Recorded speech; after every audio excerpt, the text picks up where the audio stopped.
Good morning and welcome to the 11th and actually the penultimate seminar in the first part of our seminar series, Grappling with Complexity.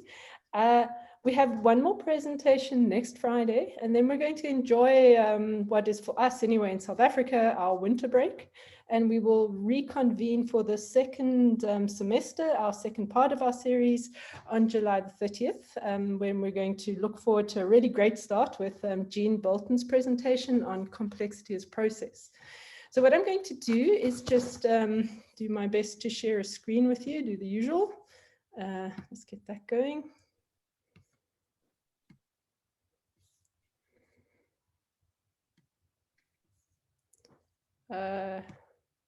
Okay, how are we doing? Getting there? Yeah, we can see it. Awesome, good. Okay, so we should actually apologize on behalf of our scheduled speaker for today, who had to cancel at quite short notice. But I did promise that we would try to keep something up our sleeves for these kinds of eventualities. So Anton and I are going to share with you some of the kind of the perplexities that have occasionally populated our dinner time conversations. And what we'll do, the process is that Anton will first present some examples about how global ecological or vaccination and economic woes reflect this dilemma that we face between two impossibilities. They are the insistence on strict national sovereignty as something imprescriptible, and the idea that only a global governing body is equipped to deal with global problems. So I should actually first just mention that we're starting out with the assumption that we've already made a choice between these impossibilities, and we've made national sovereignty imprescriptible. You can see that in the Article 2, paragraph 7 of the UN Charter. Nothing contained in the present charter shall authorize the UN to intervene in matters which are essentially within the domestic jurisdiction of any state. Okay, and this represents a choice for something impossible to sustain.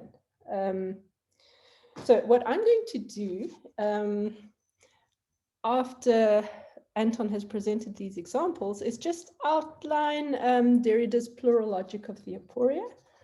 And Lacan's mugger's choice. These, I think, are examples of thinking heuristics that kind of formalize the problems with making this either-or choice.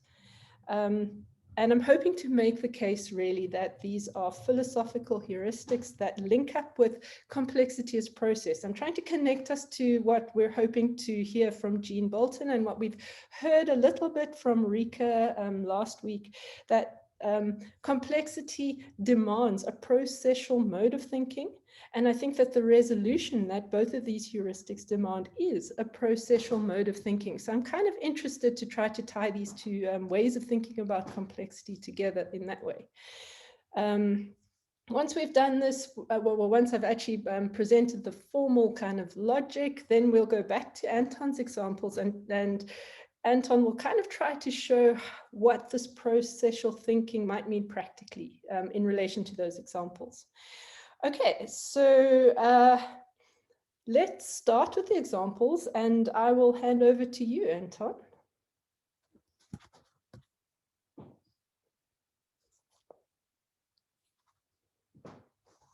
Anton, you're sorry, I'm just unmuting myself. Apologies. Thanks, Andrea, and thanks everyone for joining us today. There are three specific examples I'd like to highlight, which I think nicely illustrates the dilemma Andrea's just referred to, and this idea of the problems associated with the supremacy of national sovereignty. And this idea of national sovereignty is something that really struck me. In 2017, I was in the General Assembly when Donald Trump gave, I think, one of his first UN speeches, where he referred to the concept of national sovereignty no less than 21 times in one speech. And I was like, this is interesting. So this is kind of where some of this thinking has come from. But to highlight some of the issues that exist because of national sovereignty, I'm going to give these three examples. And the first one has to do, I think, with our global ecological crisis. And here I'm going to use the example of Brazil. However, there are obviously many, many others. As you all probably know, Brazil is home to 60% of the Amazonian rainforest. And this forest is responsible for storing 100 billion metric tons of carbon, or about 10 times our current annual global fossil fuel carbon emissions.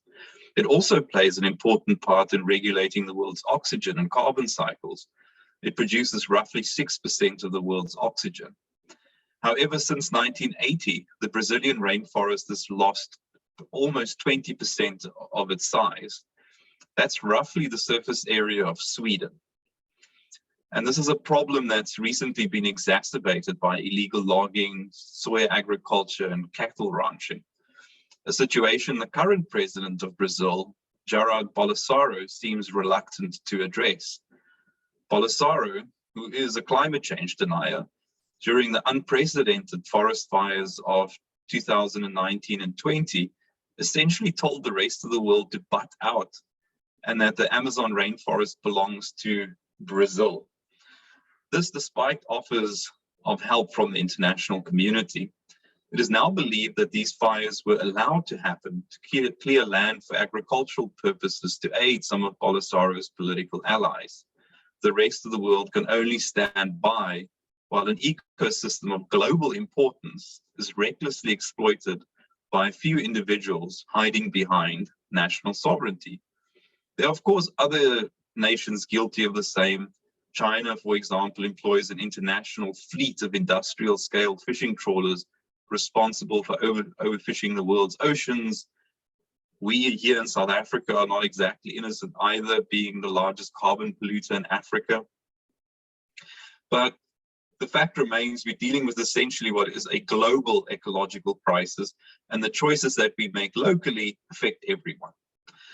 The second example I'm going to talk about is this concept of vaccine nationalism. I won't risk underestimating our audience by going into too much detail, because I think most of us know the arguments here already. But essentially, in the absence of a globally coordinated effort, the way vaccines have been distributed reflects narrow national interests and not a coordinated effort to minimize the impact of the current pandemic globally. While the US is currently trying to entice its vaccine-hesitant citizens with promises of big lottery wins, guns, and trucks, less than 1% of Africa's population is vaccinated. The FDA and the European equivalent have also recently approved the use of vaccinations for between 12 and 15-year-olds. This paves the way for the vaccination of a population group with an almost 0% hospitalization rate and almost no fatalities. In the meantime, countries like Brazil, South Africa, and India are suffering through third waves with only tiny fractions of our very vulnerable populations vaccinated. The vaccine nationalism, then, of insert country name here first, of course, carries with it additional risks of significant virus mutations as the pandemic is left to rage on in the developing world, a mutation that could render current vaccines useless in the developed world and kickstart yet another pandemic. And I think we've seen this play out many times now about this tension between making sure that your nationals are vaccinated versus sort of looking at this problem more globally. The final example I'm going to mention might seem a little bit boring to you, but I'm going to talk about global finance and taxation. And it turns out that this is actually an area where global cooperation really is needed. Here, there is a tension between national taxation policies and what are essentially global business enterprises and global entrepreneurs. In our contemporary internet age, companies can operate from anywhere. Neither Google, Apple, nor Facebook are bound by any national borders, nor are many other multinationals for that matter. These global operations make use of tax advantages offered by countries that are effectively the lowest bidder. It should be no surprise that Google's headquarters for Europe are in Ireland, for instance, because Ireland has a 10% corporate tax rate. This is why we see also territories like the Cayman Islands, with a population of little over 60,000 people, with more than 100,000 businesses registered there. Either the Cayman Islanders are the most entrepreneurial people on earth, or something else more sinister is going on. The same scheme is true for the world's billionaire class. A recent tax record leak revealed that the super rich in the US, people like Elon Musk, Jeff Bezos, and Warren Buffett, have paid a net effective tax rate of almost 0%. This is substantially less than the global average of 30%. What these individuals are doing, though, is not technically illegal. They are simply making use of the advantages of a global financial system that allows them to create tax-efficient vehicles to diversify portfolio risk by taking funds offshore. Now, that's not tax evasion, as they would say, it's simply tax avoidance. This has resulted in what is called a taxation policy that is a race to the bottom, where we are pitting countries against each other, and it ultimately results in the erosion of the public purse and just keeps on driving global inequality. While small steps to correct this has been made, I'm referring, of course, to the minimum, the recent G7 agreement on a minimum 15% corporate tax rate. Until all countries coordinate on a minimum level, there will always be somewhere for corporations to go and hide. So those are my three examples.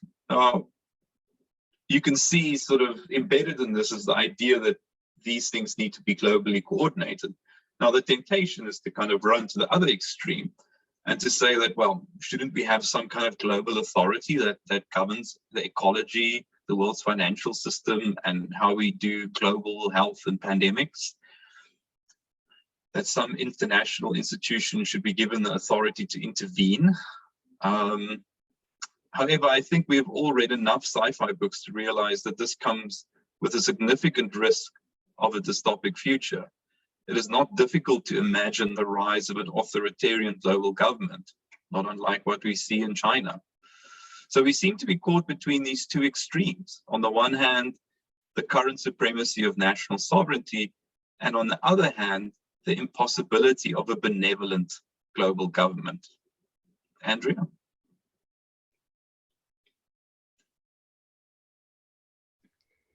Sorry, muted. No worries. Awesome. Right, here I am. Okay, thanks, Anton. So in a way, those examples of this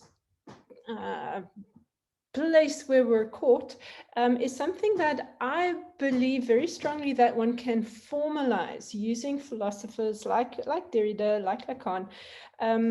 And so I'm going to just chat a little bit about the formalization of that kind of logic, and then we'll go back to the examples and see if it can help us think about it a bit.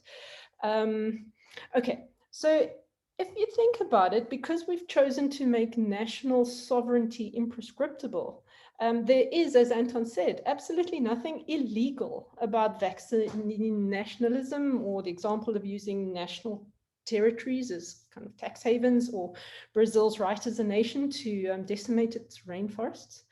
But there's nevertheless a sense that there's this kind of profound global level injustice involved in all of these examples. So perhaps a broad way to begin approaching these issues is by looking at the relationship between the laws we make and our desire for justice.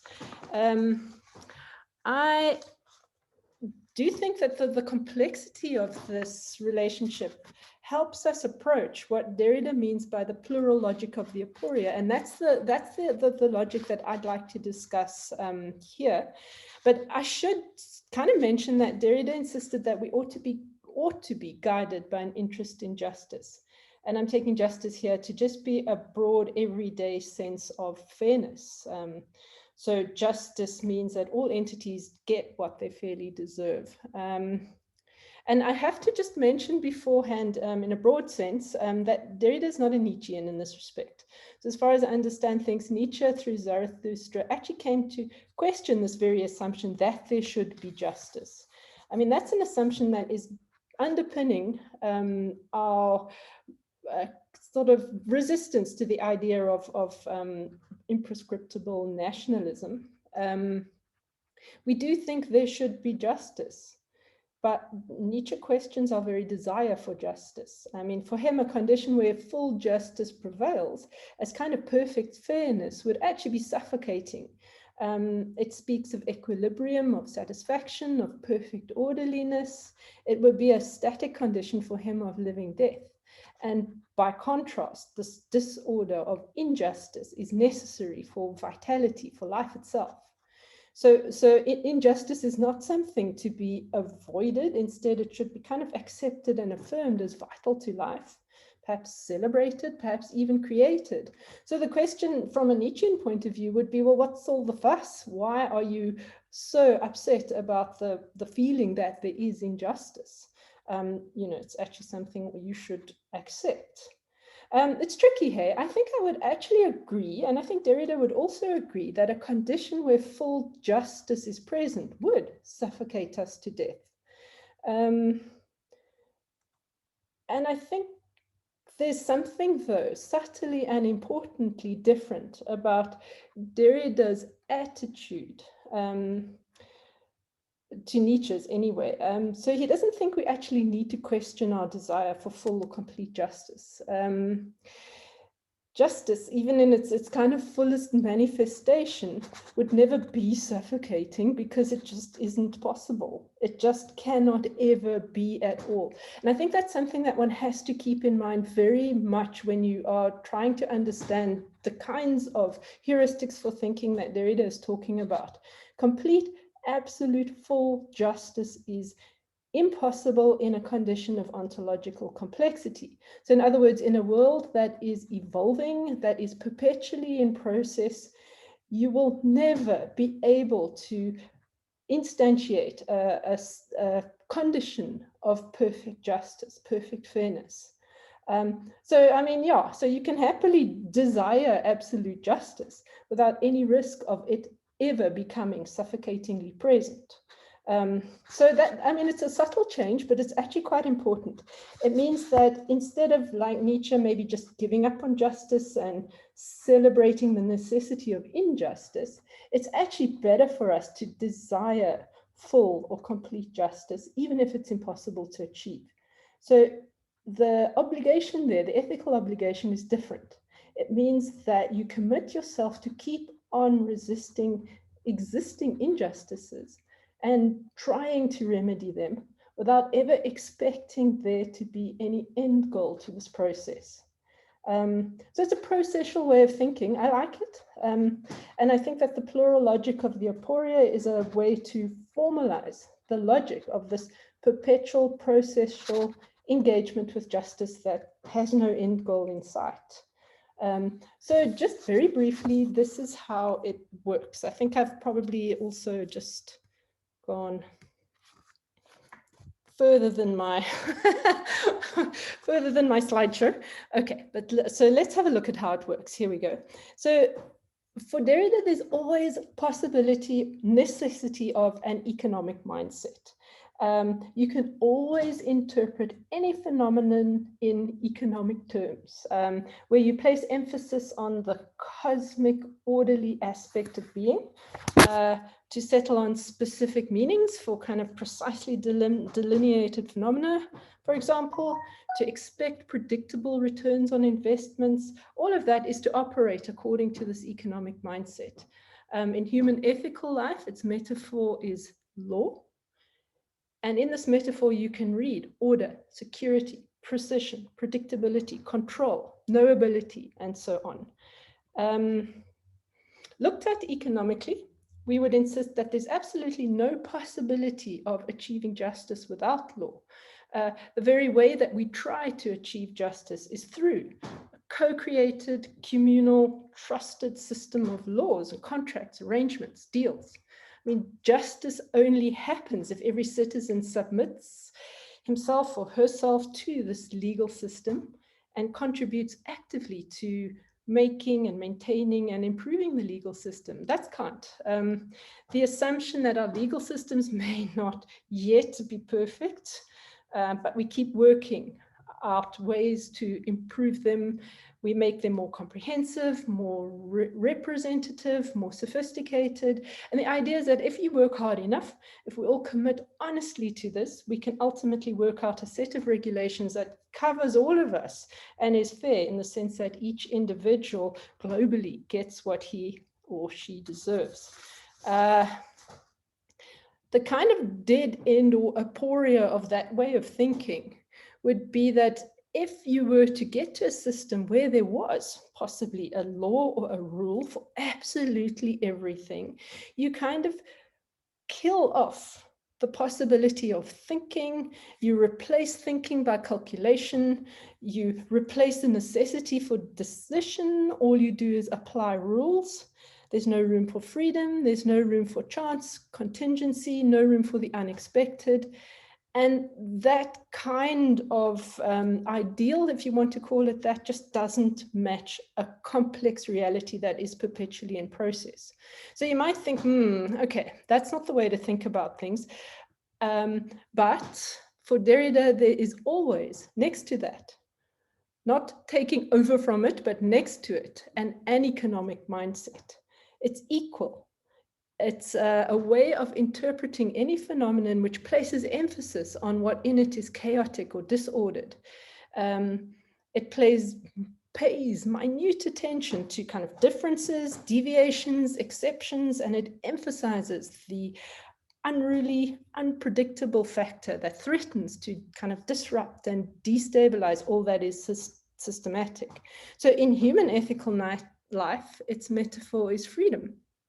And in this metaphor, you can read openness, disruption, expenditure without reserve, chance, proliferation of meaning, and so on. So in economic terms, we would say that in a world that keeps changing, or in a world whose kind of complex immensity exceeds our powers of comprehension, there will be no justice if individuals merely obey and apply the laws that we've already co-created. So to achieve justice in its full sense, individuals have to have the freedom to break out of the general legal limitations we impose, and they have to be able to decide for themselves. Again, pushed to its extreme, this absolute self-determination for all individuals means a kind of loss of justice as a possibility, because then there is no law. So an economic mindset would lead to the kind of aporia or dead end characterized by a kind of paralysis of excessive openness and multiplicity of options. So those are two basic ways in which one can interpret phenomena for Derrida. Both of them lead to different forms of dead end or aporia. And then he says there's an aporia of the aporias. The economic and uneconomic ways of thinking are actually not tied together as opposites, where an either or choice makes sense. This is the important thing. They are instead related as a dilemma. So because of this, to make a final choice for either horn of a dilemma would be to set yourself up for the same undesirable outcome, and that is an aporia. But the aporia of the aporias is basically you're nevertheless stuck within that. You're stuck within the necessity of making a kind of provisional choice for an economic way of thinking. I mean, if anything is ever to be done, you have to conclude, you have to make decisions, you have to delineate parameters, and you just have to settle for certain definitions, certain guidelines, and so on. You have to act in violation of the world's irreducible complexity. So nobody who wants to use words or ideas or concepts or meanings and so on can avoid this kind of built-in injustice. But the injustice is compounded then if you just hang on too tightly to an economically determined system. So you'd have to try to remedy that violence in a way. by showing an appetite for the chances that risk destabilizing what has been decided, that opens you to different but an equally damaging kind of violation. There's just no getting around this kind of circular vacillation between two ways of doing violence. So the paradox really is that the close, or we get as close as we can to justice, only in this circulation between two injustices, between two impossibilities, if we want to go back to our title, between opposing aneconomic and economic forms of violation that we wish to avoid equally. So, well, Derrida sums up how we may approach justice in a more affirmative aphorism. He says, give economy its chance. First, allow economy a chance to happen. And second, allow the aneconomic chance to happen to an economy. It's a very nice heuristic. I like it. And it's one heuristic for a kind of thinking that refuses to make a final, absolute, or non-negotiable either or choice between one way of thinking or another. Lacan puts the case for making an either or choice, or for avoiding making that kind of choice, kind of even more strongly, another more gripping kind of metaphor, heuristic. He calls these either or choices the mugger's choice, your money or your life.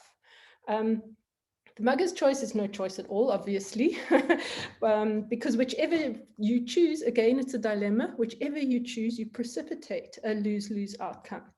The way that he argues it is, obviously, if you choose the money, you lose your life, so you lose the money. He thinks that the other way around also works. If you choose your life and lose the money, you lose what is these days the very condition for life. So if you choose your life but lose your money, you still end up losing your life.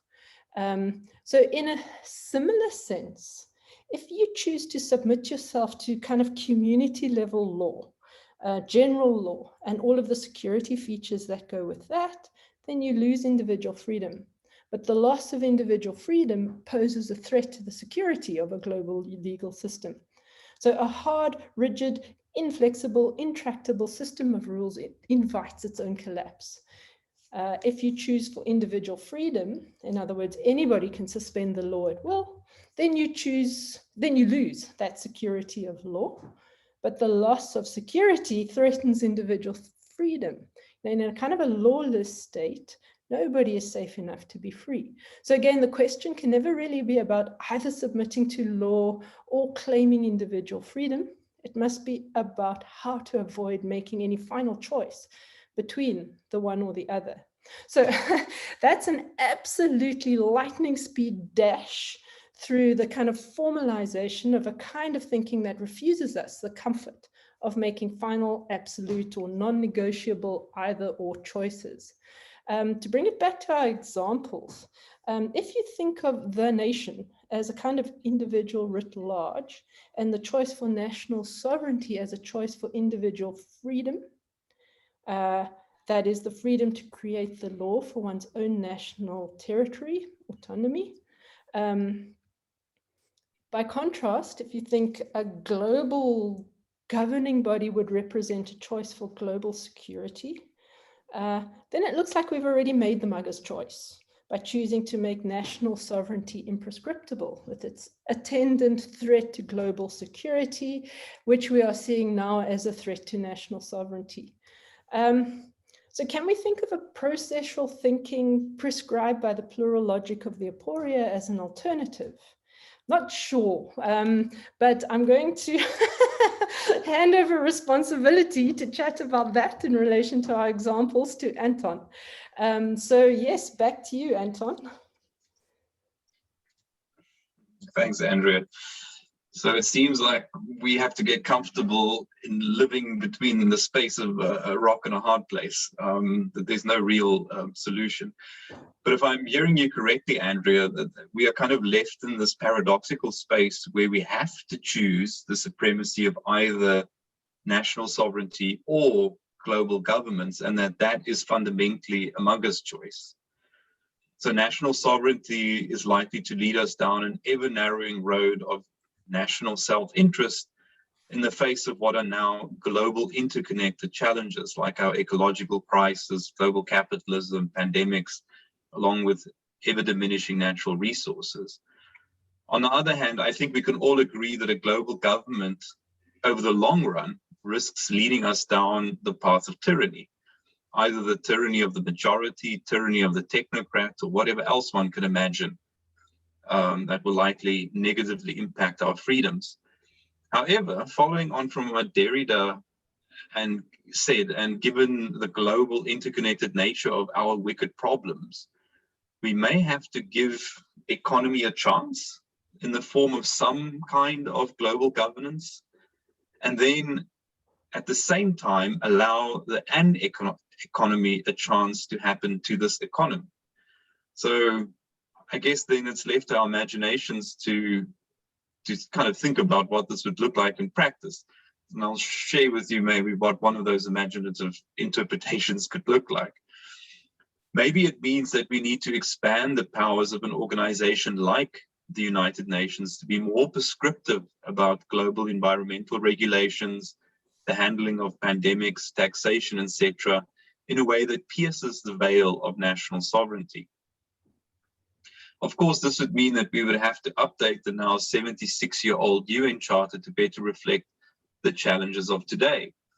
A charter that was adopted 4 generations ago, when there was no passenger jet planes, no silicon chips, no internet, no social media, no smartphones, no climate change, and when the world population was 3 times smaller than it is presently. Also, at a time when the global economy wasn't in the situation where the 100 largest economies were corporations. The Charter of the UN that was written in 1945 also reflects a geopolitical post-war snapshot that is long gone. For example, neither South America nor Africa is represented as a permanent Security Council member, while diminishing world powers like the UK, France, and Russia have more to say than a country like India, with much larger populations and faster growing and larger economies. However, an updated charter would also need to bake in the possibility of an economic situation, which it currently lacks. To make changes to the UN Charter needs the approval of the 5 permanent members of the Security Council, which is just an intractable problem that people have been trying to do for years, decades now, in fact, since the Charter was signed. To do this, I think we can turn to the wisdom of one of America's founding fathers, Thomas Jefferson, who suggested that every generation get an opportunity to revisit its constitution or its charter, thus allowing for it to be handed on with periodical repairs from generation to generation. And this really ties into this process view of complexity. At the moment, we think about these charters and constitutions as sort of fixed historical sacrosanct documents that we've provided solutions that are supposed to be universal and eternal. But we know because of the emergence of complexity, that isn't really how things work. So if we were to go back to the drawing board, we would have to propose in a revised charter that there would have to be built in a renegotiation of the terms of the charter for every one of the world, or every generation. So then the representatives of the world's people, say every 20 or 30 years, could engage with the charter in a way that allows us to kind of offer these periodical opportunities for repair, thus reducing the chances of tyranny emerging in a fixed model, but keeping a system that remains fit for purpose for the challenges of the time. Climate change, unregulated capitalism as we have it now are the challenges of today, but they may not be the challenges of 30 or 40 years from now. So even if we were to revise or come up with a completely new charter now and fix that in place, there's no telling what's going to be a challenge 80 or even 40 years down the line. So I think this idea of thinking about these founding documents and things rather as processual and emergent rather than fixed sacrosanct documents might be a way of sort of bringing this idea of complexity into these structures and systems. Does that sound like it's in line with what you're saying, Andrea? Yeah. Okay, so I mean, I'm with you. I think that if you go back to the kind of desire for justice, that the only way of hoping to move towards justice that you can't define in a way is to just avoid existing injustice. And to do that, you would definitely have to set up a system of laws that includes the freedom to suspend these laws. I think that is a no-brainer. So I think I might be wrong about that. Perhaps we need to get some input on that from our audience. But that doesn't seem to be the problem to me. I might be wrong about that, though. It seems to me more that it's extraordinarily difficult to then engage in this process. I mean, do you need laws to say who gets to suspend laws, for what reasons people get to suspend laws, and then you end up in a kind of a practical spiral. And so that would be one of my questions is, yeah, I think that I mean, why hasn't it happened? I suppose that would be my question. It seems like a no-brainer. Of course, this is what we need. Why is it not in process? And then my other question would be actually on a more kind of one-on-one personal level. And that is that, do we need humans who are different from us as humans? Do we need more ethically involved humans to be able to work with this kind of complexity system that is not competitive, that is in a certain sense collaborative, that is about fairness to everybody? Maybe we're not in a situation where we are, as humans, ready to give up on power and competition and this kind of fighting for supremacy, the #1 nation and all that nonsense. So maybe there's something wrong with humans in a way, that we need a kind of difference, not just in thinking, in logos, which is, I think, the complexity thinking is that, but we also need to combine that with ethos, character development. I think Kaushik talked quite a bit about that, about changing an ethos in business, management people, and then pathos, something that we haven't really got to yet in complexity thinking, and that is emotional intelligence, that somehow we need to actually change humanity as a whole. So that would be my response to that. I don't know if you want to kind of weigh in there, or should we open up the discussion? No. Well, I'll quickly just speak to the first point you raised about why hasn't things changed. Like, it seems obvious, the solution. And as part of my PhD studies, I've been looking increasingly at the work of John Jost, who's an American social psychologist who's famous for articulating and providing substantial evidence for something called system justification theory. And it's the idea that people are more or less hardwired to perpetuate existing systems, even if those systems operate result in them being sort of treated unfairly or in an unjust way. And it's interesting, like, the longer something has been in place, the more people will argue that it is important for that thing to remain, even if that thing is bad for them.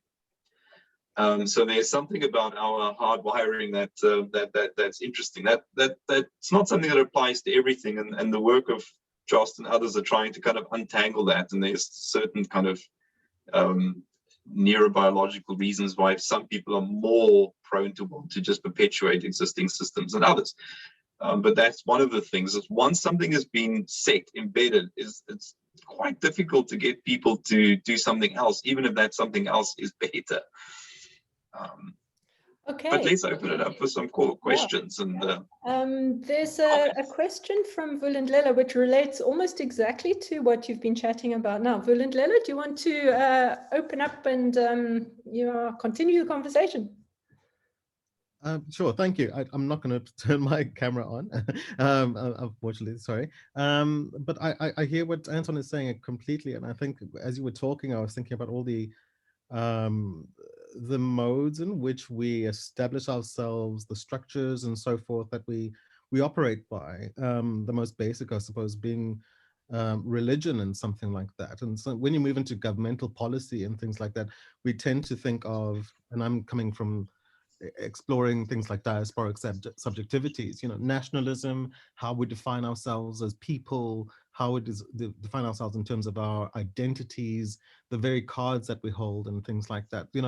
Those are systems that seem to fix us within a category, an environmental paradigm, and to shift from that it's difficult, like you say. I mean, at some point there was discussions about having a sort of a world passport or a citizen of the world sort of identity sort of thing, but that's never really taken off because the sovereignty of space and environment, of belonging, of owning, seems to define how we operate in this world. I think those are my 2 cents, really. Thanks. Thanks. It goes back to that question of could we evolve a different kind of human that would actually want to not own but share? Yeah, that sounds very Pollyanna, doesn't it? No, but does that not speak to a space of transhumanism? When we think of the cyborg mentality or the cyborg manifesto, for instance, the idea of transhumanism in terms of technology allowing us to traverse those particular structures? Yes, we need a seminar on transhumanism. It's something that I think is something Complexity would find quite. So anybody out there who knows a transhumanist expert, please send them on to me. I think we really need to put them into our second series, or second part of our series. So yeah, just a call out there. I'm sure there are transhumanist experts out there that we really would like to hear from. Bruce has set up quite a long question in the chat. Bruce, do you want to speak to that? Sure, I can. I mean, as I was listening to you, and really great talk, both of you, thank you. The examples you were using make me wonder whether the discussion is revolving around, how to proceed, what kind of solutions are available to us, right? For problems that clearly go beyond national boundaries, beyond nation states, all of those sorts of things. And so the pandemic is a great example of this, right? It's not the problem of a single nation, it's a worldwide problem. But I wonder if that obscures some of the real force of complexity theory, really. Because if we think of it that way, we imagine that we can agree on the problem, but we disagree on the possible solutions, right? Or we think that the possible solutions are located within one particular group. And I wonder if complexity is deeper than that. And this is, betraying some of my Deleuzian roots here, I guess, or background. But every one of these things that we imagine as a singular thing is always a multiple, right? Whether we're talking globalization, whether we're talking economies, whether we're talking pandemics, whether we're talking any of these things, and those multiples are specific kinds of things. We have ways of articulating and understanding these things, at a symbolic level, at a, mechanical level, at a, all sorts of different things like this. And so the comment that I ended up with there is, if we think about complexity as happening at that level, I wonder if we're not pushed instead towards some version of anarchism, whether that's political or whether it's something else. What I mean by that is smaller groups defining problems in particular ways and then having to negotiate, having to live in a larger world. And every one of those ways of living is a moment of emergent possibilities, I suppose. So there's never any push towards some grand, universal authority, that makes decisions and, that has the tendencies towards, Anton said, authoritarianism and all of those sorts of things.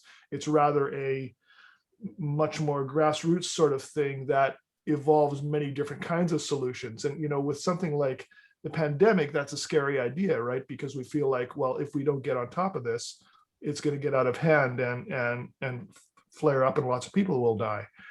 I wonder if that's a possibility no matter what happens, and therefore we have to figure out a different way to do it that doesn't reinforce, like, the American nation state, for example, dominating the world of vaccines and leaving everyone else out.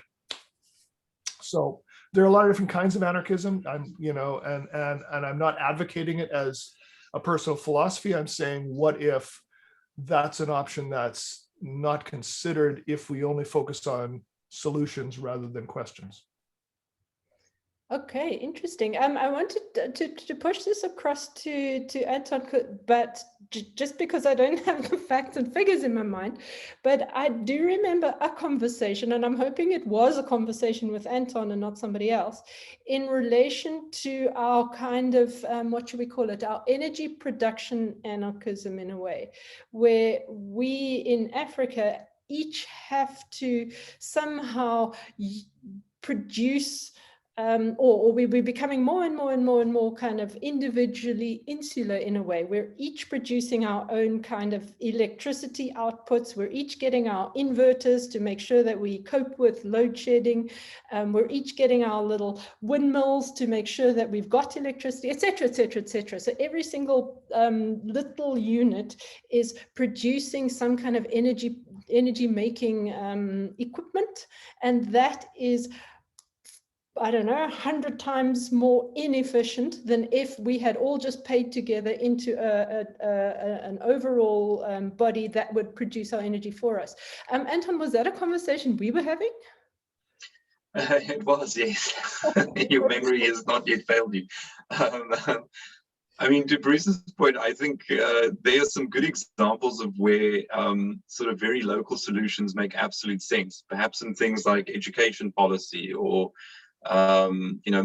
treatments for more chronic things like diabetes. You can't come up with global solutions for these types of things, but there are certain problems and issues in the world where I do think economies of scale can minimize or help minimize harm and sort of speed up solutions. And one of them, like Andrea mentioned, the example that I was referring to was in Nigeria.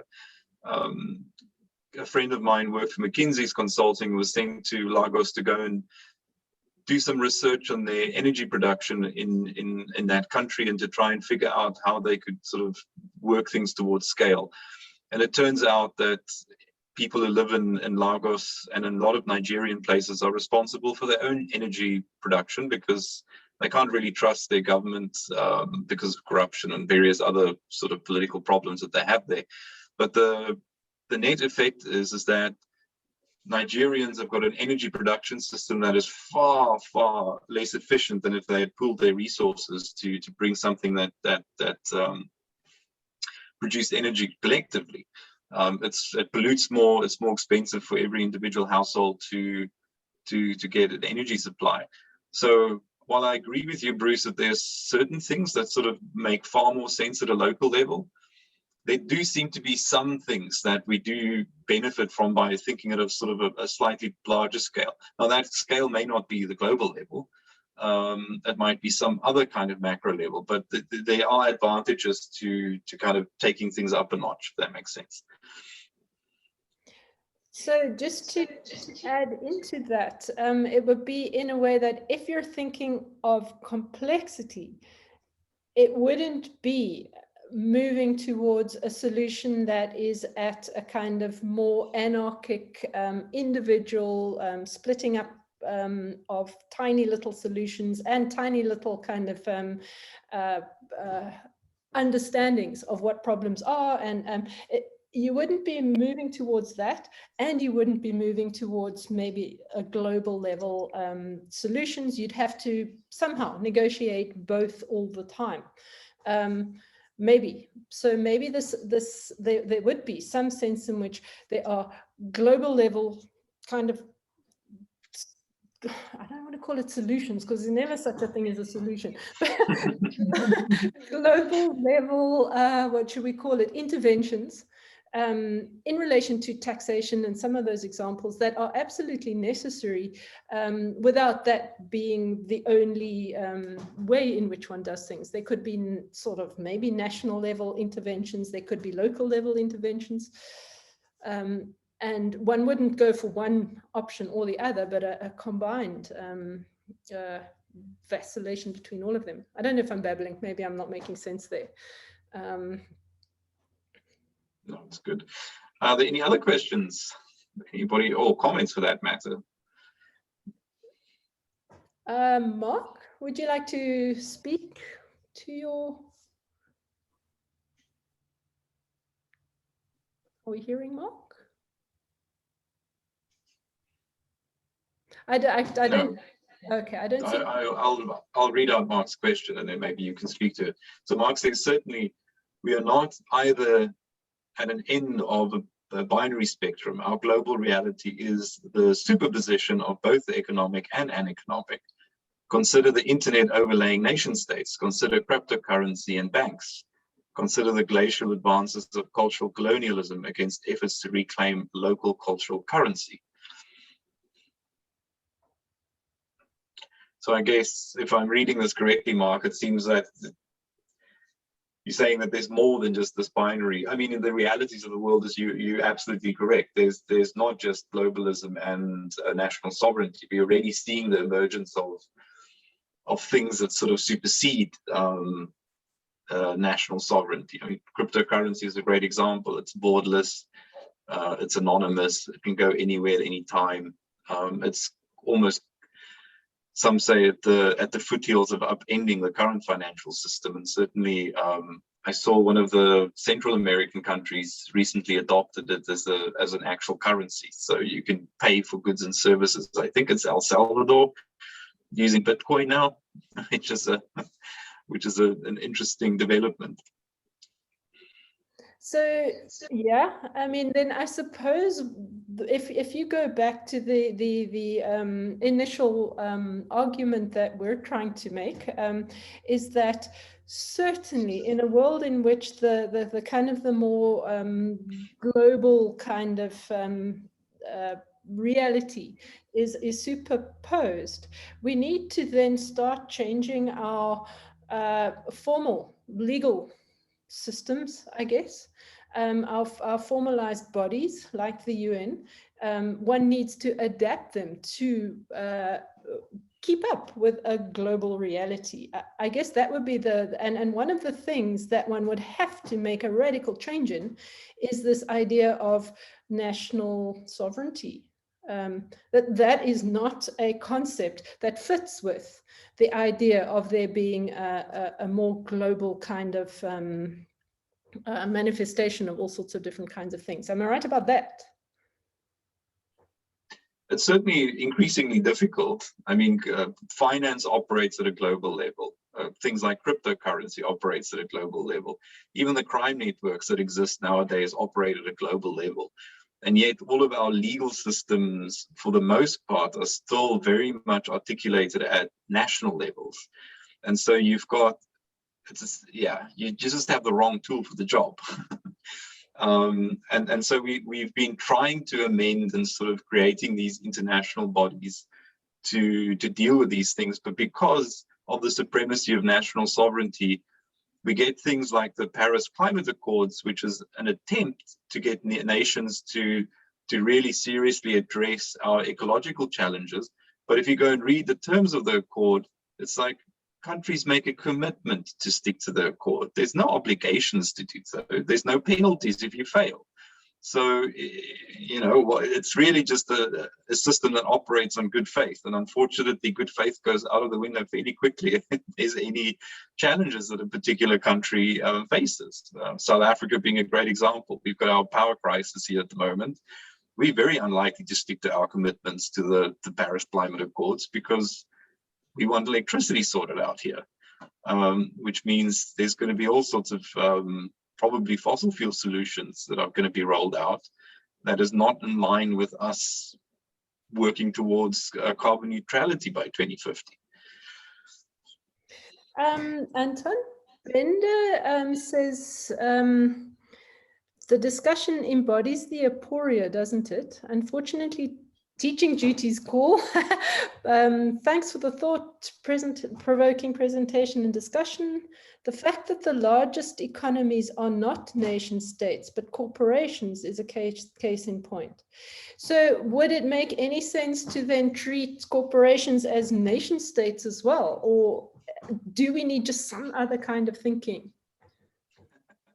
Would it be interesting to have ExxonMobil on the Security Council? That is an interesting thought. I mean, it's true.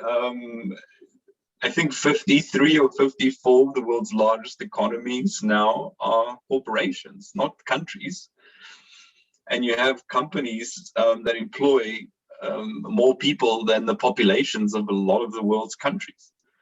So it's an interesting thought. I haven't really sort of thought through all the implications of that, but we are dealing with a group of entities that operate at this entirely multinational global level. And then we have all these little nation states that are trying to nip at their heels and get it there. I'll give you a great example. Recently, Facebook went to war with the government of Australia and Google, and I think Twitter also did it. Australia passed a set of laws that said that Google, Facebook, and all these social media providers were profiting off media associations in Australia because they were posting their news on their sites and people were posting news. And therefore, every time a news article was shared on, say, Facebook, Facebook owed that newspaper a royalty for sharing that news. Well, as you could imagine, Facebook, Google, and Twitter did not respond very well to this. And they essentially withdraw their services for a little while to punish ordinary Australians, to make them realize that if this law goes through unedited, this is going to result in these services being withdrawn from Australia. So there was a public outcry. I think they made some amendments to the law at the end, and there was some settlement that was reached between the Australian government and these big multinationals. But for these corporations won.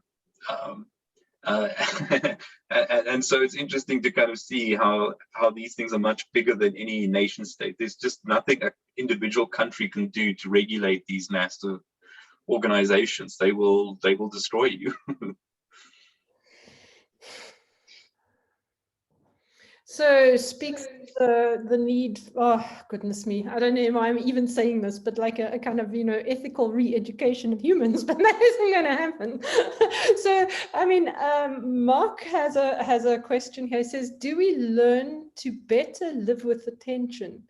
I question whether one wants to eliminate either end of the binary. Indeed, yeah. So then what happens next? So I don't know. My feeling is if we don't start learning to negotiate complexity properly, what does happen next? End of humanity. Why not? Fall over the bloody cliff, bomb ourselves to hell, fire us up, global whatever. I mean, what else? I feel very cynical about humanity's capacity to actually, evolve enough, I'm afraid. So Anton, help, because, I get very cynical about this. I actually need somebody to kind of draw me. Andrea. Yeah. Andrea always loves sending us off into the weekend with a really positive message. What happened next? And this question of the binaries, I think, is an excellent point. I think when we engage with regulations and renegotiations of systemic issues that we're dealing with now, like looking at reconfiguring the UN, there's always this desire to create something that is permanent, that is all-encompassing, and that is going to be universal and eternal.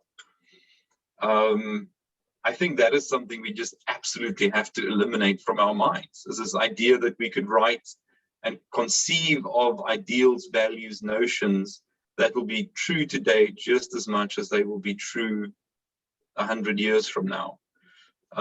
So when we conceive of these ideas, we have to kind of put it in a way to say that we recognize that we need to put something down that's concrete, that is actionable, but that these things need to be opened up and renegotiated as time goes by, because nothing is perfect. And what I find a lot when I'm talking with my fellow academics and people at the UN that I've worked with and politicians that I've come across, people are very afraid of change. So this idea that once you have something and it's enshrined and everybody's agreed to it, there's a big reluctance to want to open that up, because these things become kind of sacrosanct. They almost become religious artifacts, for lack of a better description. And we have to learn to give up our faith, undying faith in these documents. They were just created by people at a particular point in time. And at some point in time, we have to look at those and rethink them. I think that's the only thing that makes sense. But it's giving up the emotional attachment to these things that I think is a challenge that we all need to work on, shall we say. Okay, all right. So Anton, thanks. We're heading for 12. Just a final point from Mark, which I think is a good way to end this. Thank you, Mark. And that is that he's saying we need to have faith in how it all comes out in the wash. We have to have all role players engaged. I think that's something that's really important. I think it's something actually I must admit I have to fight for myself, is that you can walk away from, in a way, known existing injustice without believing that there's necessarily something that you're walking towards that's any better, but you still have to somehow do whatever it is that you can, knowing that what you do will never be enough. But it's also not nothing. I think we've also, I must admit, had this conversation, that idea that you add your voice, you add another voice, you add another voice, eventually there's a tipping point and there's a magical change in mentality that just happened like overnight almost. We have to have faith in that being a possibility. So yes, a quick final last word, Adi. Negotiating complexity requires at the minimum a roughly equal sense of representation of nationalities and interests. What we will likely get are piecemeal efforts like the Paris Accords, which will never be enough at the moment. But rather than do nothing, such negotiated and representative solutions move us a little closer to solving problems. Yes, again, but again, my feeling is, no, we need huge change right now. And these little bits of are actually not going to stop us, rowing the boat over the cliff. That's The Far Side. That's my favorite cartoon. In any event, okay, so no. Last word from Anton, and sorry, positive word. I'm going to keep my mouth shut. Thanks, Adi. I completely agree with you. In the absence of anything, anything is better than nothing. So yes, the Paris Accords is definitely a good thing and a step in the right direction. I think there's some consensus, though, that it isn't enough and that more is needed. But I completely agree with you in terms of we have to kind of incrementally work towards solutions. There's unlikely to be big systemic changes coming our way anytime soon, barring some massive crisis. But one would like to see these things be a little bit more. From my witnessing of the negotiations of the Paris Accords, people come with a very national sovereign interest mindset to these negotiations, and it's about protecting, the interests of mine, and not always wanting to look at the bigger picture. And this has compromised agreements like the Paris Accord significantly, unfortunately, given the complexity and scale of the problems that we face with our ecological crisis. Anyways, but that's a discussion for the other day. I think everybody wants to go and enjoy their Fridays. Apologies if I'm, but yeah. Okay. Thanks so much. Thanks, Anton, for being willing to be snatched into a presentation at the very last moment. It was. I could drone on about these things for hours. Yes, so thanks everyone for joining us and for very interesting questions. I think it's a topic we're going to have to explore even more and even further. And yes, we will see you hopefully on Friday for our final seminar for this series. And enjoy your weekend while you still can. Cheers. Bye, everyone. Bye. Bye. Thanks very much.